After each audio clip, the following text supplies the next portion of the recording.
穷人与小狗。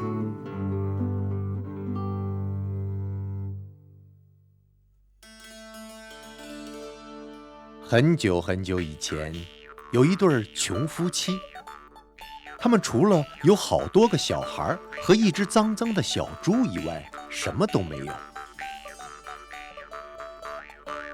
有一天，他们穷得快疯掉了。妇人对她丈夫说：“老公，我跟你说，咱们把小猪宰了，你把猪油带到城里卖了，猪肉我用来给孩子们做好吃的。”丈夫照做了，他们宰了小猪，猪油跟我的小手指一样厚呢。丈夫把猪油包在一个小包里，然后用绳子捆在棍子一端，就动身去了城里。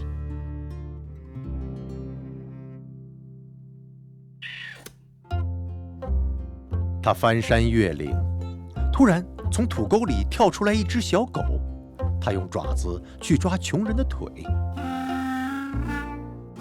汪汪汪汪汪汪！哎呀，小狗，走开吧，别缠着我，我要去城里把这一点猪油卖掉，我要挣钱。汪汪汪汪汪汪！你想买猪油吗？其实我卖给你也可以，不过你能付钱吗？汪汪汪！你的意思是过3个星期后才能付吗？确实时间比较久，不过我也穷，理解没钱的感觉。好吧，猪油就给你吧，3个星期后我来收钱，要是付不了，我就狠狠地打你。于是穷人把猪油放在地上，小狗叼着猪油跑回土沟里，美美地把它吃了。穷人回家了，妇人在门外等着他。老公，你带钱回来了吗？钱？我没带回来。我的神哪！那你把猪油放哪儿了？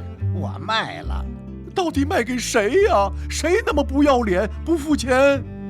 我卖给了一只小狗。我的神哪！你怎么那么没脑子，把猪油卖给一只狗？他对我说，过3个星期后付钱。老公啊，你怎么会跟狗说话？嘿嘿，我问他，他就汪汪叫着回答。老公啊，你真傻呀！从那时起，妇人一直叫她丈夫傻瓜。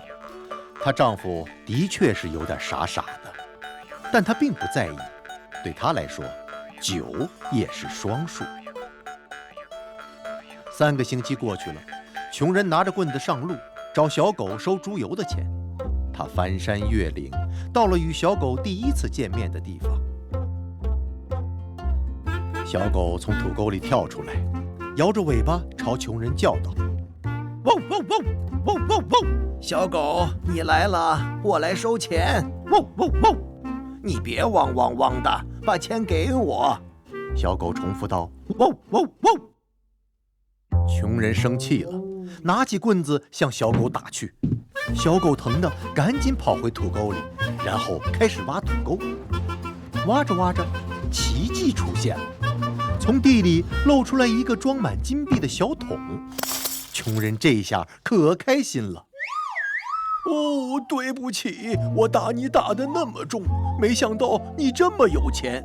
嘿嘿嘿，金币的一半我就当猪油的钱，另一半我当利息带走。他捡起小桶，抬着头，挺着胸回家了。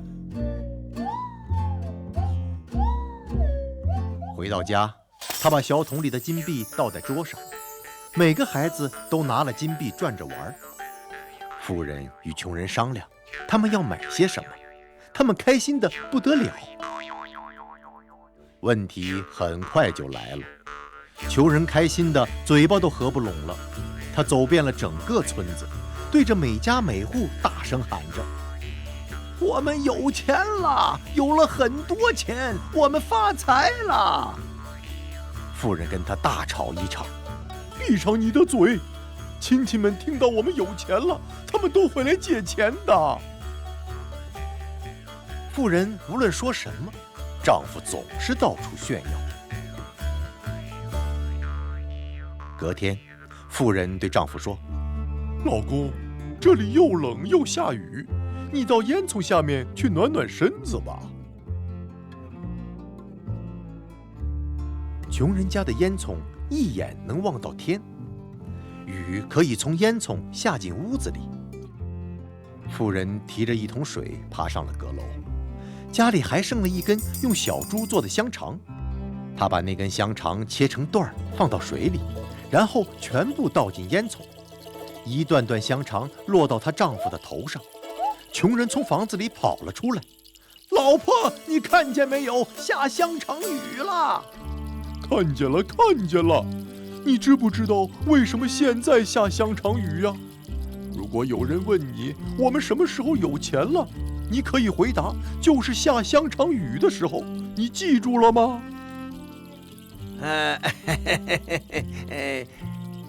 记住了。”还没过3天，法官和2个宪兵来到穷人家。“你们把收到的钱快给我交出来！”妇人立刻过来了。“法官先生，我们什么时候有收到钱呢？”傻傻的丈夫这时发声了：“老婆，你不知道吗？我们在下香肠雨的时候收了钱呢。”“哎呀，法官先生，我的丈夫脑子不太正常，从来都没有下过香肠雨呀，我们也从来没有收过钱。”法官和2个宪兵哈哈大笑，世界上怎么还有这么傻的人呢？如果穷夫妻还没有花光金币，他们现在还在花着呢。